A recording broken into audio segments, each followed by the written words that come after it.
Olá, meu povo abençoado, que Deus abençoe vocês, paz seja com todos.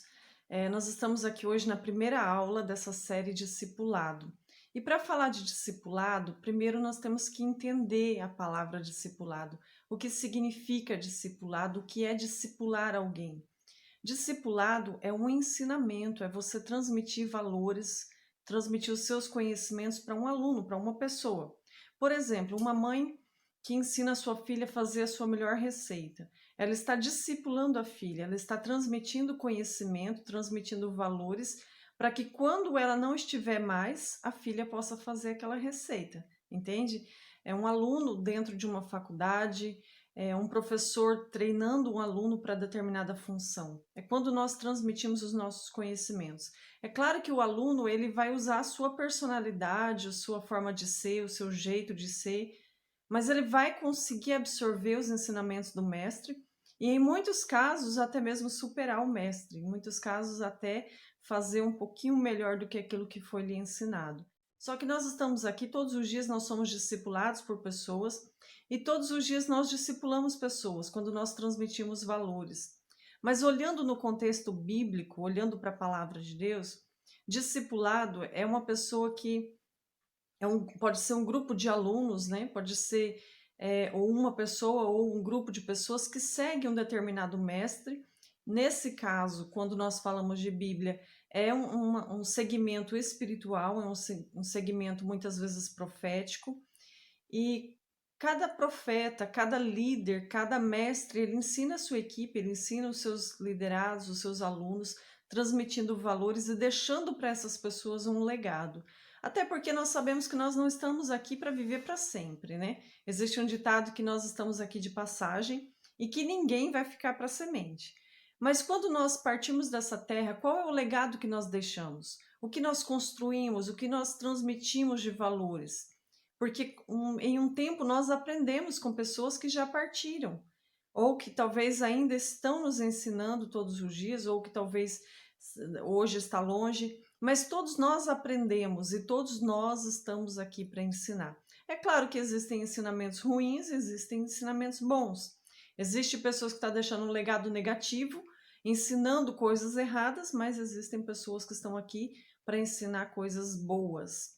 E nessa primeira aula, falando de discipulado, nós vamos falar principalmente do maior discipulador de todos os tempos, que é Jesus Cristo, né? Claro. Olhando para a Bíblia diz assim que ele escolheu 12 homens diferentes, de cultura familiar diferente, de personalidades diferentes, e treinou durante 3 anos esses 12 homens de uma forma muito particular. Havia muitos seguidores, né, que seguiam Jesus, mas os discípulos, 12, os 12 escolhidos, eles eram especiais porque eles caminhavam mais tempo com Jesus, eles tinham mais intimidade com Jesus, diferente da grande multidão que seguia, que não ficava o tempo todo com eles, né, com ele. Mas olhando para o legado que Jesus transmitiu para aqueles homens, muitas vezes nós achamos assim que Jesus escolheu os 12, formou uma equipe ali para que os 12 servissem a ele. Mas não é isso. Quando nós vamos olhar mesmo para a palavra, nós vamos estar falando muito nessa série de discipulado, nós vamos falar muito sobre a oração sacerdotal que Jesus fez antes da cruz. Antes dele partir dessa terra, ele fez uma oração e nós vamos trabalhar muito em cima dessa oração. Nós vamos trabalhar muito em cima desse capítulo 17 do livro de João, né, do Evangelho de João. E principalmente agora, para começar essa aula, eu quero falar com vocês sobre o versículo 4. É onde Jesus ele consagra para Deus aquilo que ele tinha vindo para fazer. É o momento de uma prestação de contas, é o momento em que Jesus ele faz ali um acerto com Deus, dizendo: olha, está tudo consumado, está pronto, o que eu tinha que fazer aqui, eu já fiz. Mas Jesus ainda não tinha morrido na cruz. Vamos ler. Deixa eu pegar minha Bíblia aqui. João capítulo 17, somente o versículo 4 para a gente começar essa aula, né? Depois, com o passar do tempo, nós vamos mastigar cada pedacinho, cada parte dessa oração sacerdotal e muitas outras passagens nós vamos estar estudando nessa série, falando sobre o discipulado. Mas para começar, dentro da oração dele, ele disse assim, ó, no versículo 4: Eu te glorifiquei na terra, consumando a obra que me confiaste a fazer. Olha que incrível, Jesus ainda não tinha morrido na cruz. Jesus ainda estava se despedindo dos seus discípulos, ele estava se preparando para o Calvário, ele já tinha transmitido valores, e nesse momento aqui, dentro da oração que ele faz para o Pai, ele diz assim: Pai, eu te glorifiquei na terra. Ele não estava falando de cura, ele não estava falando de libertação, ele não estava falando da obra redentora da cruz, mas ele estava falando da construção do legado que ele fez na vida daqueles 12 homens. Que ele diz assim, ó, consumando a obra que me confiastes a fazer. Ele estava falando sobre o discipulado. Ele estava falando aqui nesse momento sobre o que ele fez com aqueles 12 homens durante aqueles 3 anos que eles passaram juntos. Olá, eu sou o pastor Damilton Figueiredo e essa é a nossa série Discipulado.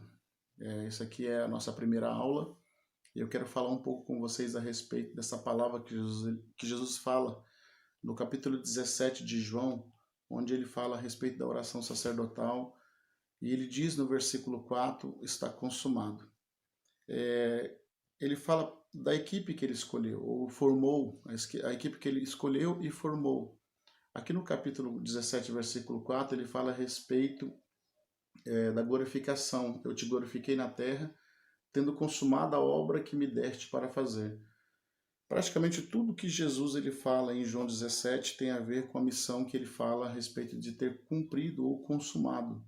Então, quando Jesus Cristo ele fala a respeito da equipe que ele formou, ele está falando sobre homens carnais, mas que se tornaria líderes confiáveis que iriam dar continuidade à pregação do Evangelho em todo o mundo.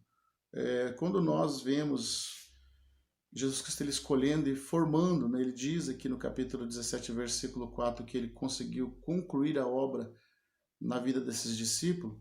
Quando nós vemos esses homens aqui, nós temos um pensamento errado de pensar que esses homens eram perfeitos e que vieram prontos, né?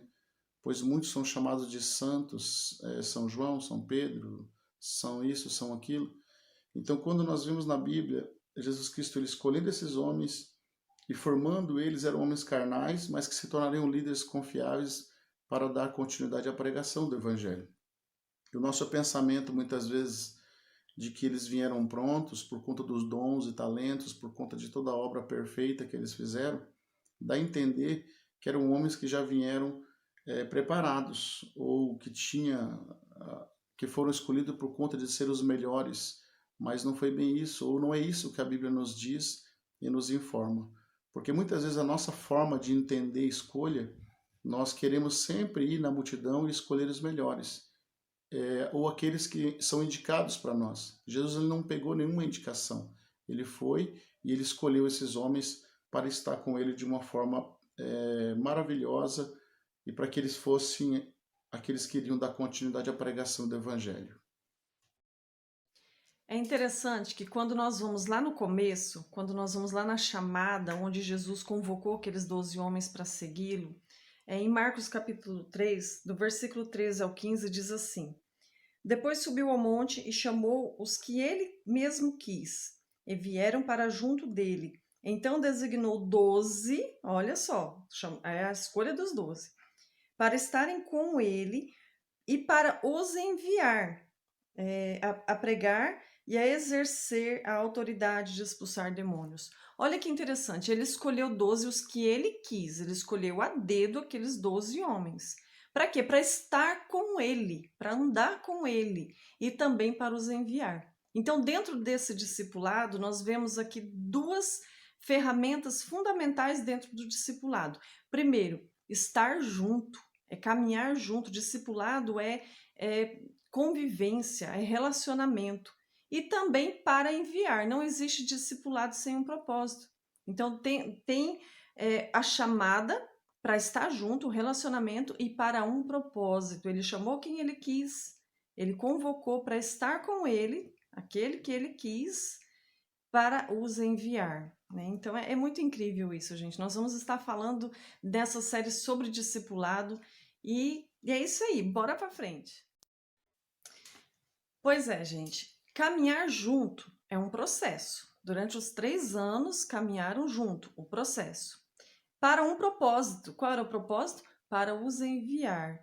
Então, existe dentro do discipulado o processo e o propósito. Aí eu faço 2 perguntas para você. Primeiro, por que você segue Jesus? Para quê? A sua caminhada com Jesus. Durante o período que você conhece a palavra de Deus, que você começa a se relacionar com a palavra, conhecer o evangelho, ouvir, ser ministrado, conversar com Deus, fazer suas orações. Dentro desse processo aí de crescimento espiritual, existem valores que Jesus embutiu em você. A cada dia em que eu leio algo da palavra, eu leio algo que foi dito por Jesus, gente, são ensinamentos preciosos, são ensinamentos que nos transformam, são ensinamentos que nos molda, que faz de nós discípulos de Jesus. Como nós podemos ser identificados como discípulos de Jesus? De acordo com a nossa caminhada com Ele. Quanto mais nós caminhamos com Ele, mais nós somos transformados por Ele, mais nós nos parecemos com Ele. Eu costumo dizer o seguinte, né? Até existe um ditado aí, né, que diz assim: digas com quem andas, que eu direi quem tu és. Eu sempre digo assim, que os nossos relacionamentos nos influenciam muito, tanto para o bem quanto para o mal. Quando você começa a andar muito com uma pessoa, é natural você começar a falar igual aquela pessoa, é natural você começar a se vestir parecido com aquela pessoa, é natural você começar a usar as mesmas palavras, os mesmos gestos, as mesmas articulações que aquela pessoa. E isso se chama convivência. É uma transmissão de valores e comportamentos. Então, quando nós caminhamos com Jesus, os valores e comportamentos de Jesus ele é naturalmente transferido para nós. Nós nos parecemos com o Mestre, nós podemos nos tornar parecidos com Ele à medida que nos relacionamos com Ele, dentro do processo. Mas para quê? Segunda pergunta é para quê? Para que você acha que Jesus te chamou? Qual é o propósito dele na sua vida? É que você também possa ser um influencer, né? Que você possa influenciar em outras vidas, que você possa transmitir esses valores. Nós nunca vamos conseguir transmitir os nossos valores para Jesus, porque ele é perfeito. Mas os valores dele, que é transmitido para nós através do nosso relacionamento com ele, nos molda, nos aperfeiçoa dentro do processo. Mas para quê? Quando nós nos relacionamos com outras pessoas, nós também temos essa missão de transmitir esses valores. Nós fomos chamados para segui-lo, para também sermos enviados, entende? Então existe um processo e existe um propósito, e você está dentro desse processo, e existe um propósito de Deus na sua vida. Caminhar com Jesus nem sempre é tão fácil assim. Dentro do processo, muitas vezes nós somos perseguidos, muitas vezes nós somos constrangidos, muitas vezes nós somos confrontados por certas coisas que tem que ser mudado. E à medida que nós vamos nos relacionando com ele, a gente vai entendendo o projeto dele, nós vamos entendendo a mentalidade dele. Existem algumas coisas em nós, em nosso comportamento, que precisa ser transformado por Jesus. Que através do processo que nós caminhamos com ele, nós somos confrontados muitas vezes a exercitar uma mudança. Por exemplo, imagina aquele jovem que chegou em Jesus dizendo que ele já tinha todo o comportamento de uma pessoa salva, que ele já seguia os mandamentos, ele honrava pai e mãe, ele era dizimista e ofertante, ele era uma bênção, ele era uma pessoa muito bacana. Quando Jesus falou para ele assim, falta uma coisa para você fazer, vende tudo que você tem, distribua aos pobres e vem e me segue. Esse confronto foi algo muito doloroso para aquele rapaz, porque ele imaginava que Jesus fosse falar assim para ele, não, você já está ok, beleza. Só que Jesus conhecia dentro daquele jovem o sentimento que ele tinha pelo dinheiro, o amor que ele tinha. O problema dele não era o dinheiro, o problema dele era o amor que ele tinha ao dinheiro. Era o apego que ele tinha, era o quanto ele se achava importante, o quanto ele se achava especial por ter aquela quantidade de dinheiro, aquelas riquezas, aquela posse. Tanto o nosso relacionamento com Jesus nos molda, quanto também o nosso relacionamento com pessoas. Nós temos valores a transmitir para as pessoas, mas também nós recebemos valores dessas pessoas. Lá em Provérbios, a palavra de Deus diz assim, que assim como o ferro que com ferro se afia, assim o homem é o seu irmão, né? É o seu companheiro, é o seu amigo. Porque dentro da nossa convivência, muitas vezes acontecem alguns conflitos, alguns atritos, vamos dizer assim, né? O ferro, né, em atrito com outro ferro, vai afiando. E às vezes nós vivermos em comunhão com alguém, viver um relacionamento nem sempre é fácil, existem desafios, onde nós aprendemos e onde também nós ensinamos.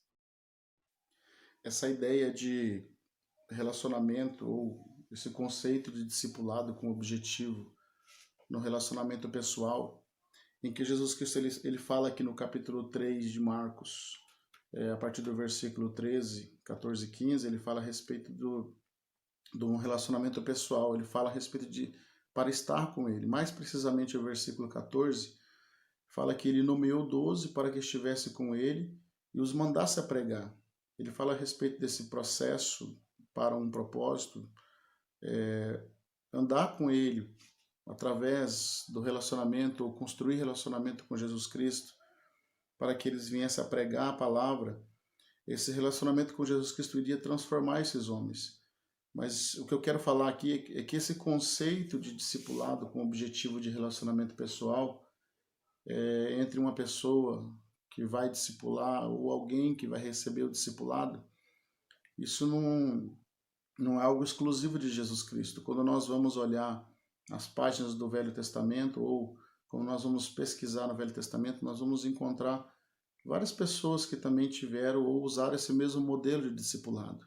Nós podemos observar na Bíblia alguns modelos ou exemplos maravilhosos onde você encontra Moisés ele discipulando Josué. Você percebe anos que Josué serviu a Moisés ali do seu lado. Mais precisamente foram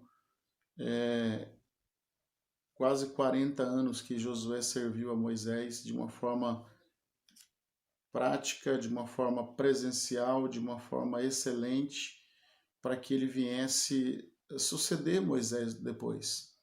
Todos esses relacionamentos que nós vemos na Bíblia, tanto esse que Jesus Cristo ele está aplicando a partir do capítulo 3 de Marcos, na vida desses discípulos que a Bíblia fala que ele mesmo escolheu, quanto esses outros também do Velho Testamento, nós percebemos que o objetivo é a sucessão, o objetivo é transferir valores, conceitos de discipulado pessoal, para que valores fossem passados. E nós podemos encontrar não apenas esse, mas vários exemplos de relacionamentos e discipulado. Nós podemos também mencionar Noemi e Ruth, né? Nós podemos mencionar Elias e Eliseu, podemos também falar a respeito da história de Davi e os seus valentes. São muitas histórias onde nós percebemos que pessoas, eles receberam uma missão e eles transmitiram esses valores dessa missão para que outros viessem a sucedê-los naquilo que estava sendo feito. A ideia sempre foi ide por todo mundo, pregar o evangelho, ide por todo mundo e fazer discípulo. Então essa ideia de Jesus Cristo a partir do capítulo 3 também era fazer discípulo através do conceito pessoal do relacionamento. Discipulado é relacionamento. E dentro do relacionamento de Jesus com aqueles 12 homens, durante todo o período que eles estavam juntos, Jesus ensinou eles a orar, a expulsar demônios, a curar os enfermos, a ressuscitar os mortos. Jesus ensinou tudo o que ele estava fazendo, ele transmitiu o poder, ele transmitiu a unção, ele deu autorização para aqueles homens fazer isso no nome dele, e eles saíram e eles fizeram maravilhas e sinais, e a cada vez que eles voltavam maravilhados com os testemunhos que eles estavam, de tudo que eles estavam fazendo. É incrível que Jesus colocou ferramentas nas mãos daqueles homens. E além de Jesus colocar ferramentas e enviar eles a fazer a obra, Jesus ensinou algo muito precioso para aqueles homens, que era o ato de desejar a vida eterna. Era o entendimento que eles tinham de que tudo aqui nesse mundo é passageiro, que eles estavam aqui de passagem, mas que o reino de Deus é na eternidade, que o reino de Deus é no futuro, não era aqui nessa terra. Então, esse ato de sonhar com o céu, de sonhar com a eternidade, de sonhar com a vida eterna, foi algo muito forte que Jesus embutiu naqueles homens. Porque eles morreriam para pregar o evangelho depois se não houvesse uma promessa de ressurreição. Porque eles entregariam as suas vidas para pregar o evangelho se não houvesse uma esperança na eternidade? Ainda no capítulo 10 de Mateus, versículo 16 em diante, Jesus ele está aqui ainda ensinando os discípulos sobre o conceito de discipulado. E ele chega num momento bem crítico assim do discipulado, porque ele nunca o iludiu a respeito das coisas do mundo, que seria fácil. No versículo 16 do capítulo 10, ele fala que eis que vos envio como ovelhas ao meio de lobos, portanto sede prudentes como serpente, mas também mansos como pomba. Ele fala a respeito que o mundo o aguardaria de uma forma terrível.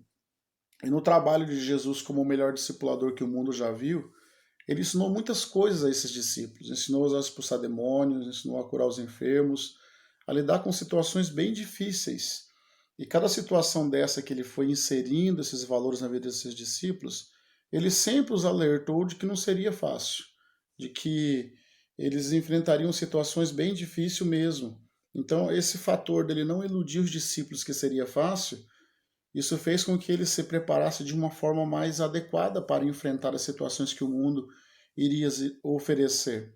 Porque ele sempre alertou que o caminho ele iria oferecer uma dificuldade e seria custoso para esses discípulos levar adiante aquilo que nós falamos anteriormente, que eles seriam os detentores para dar continuidade à pregação do Evangelho.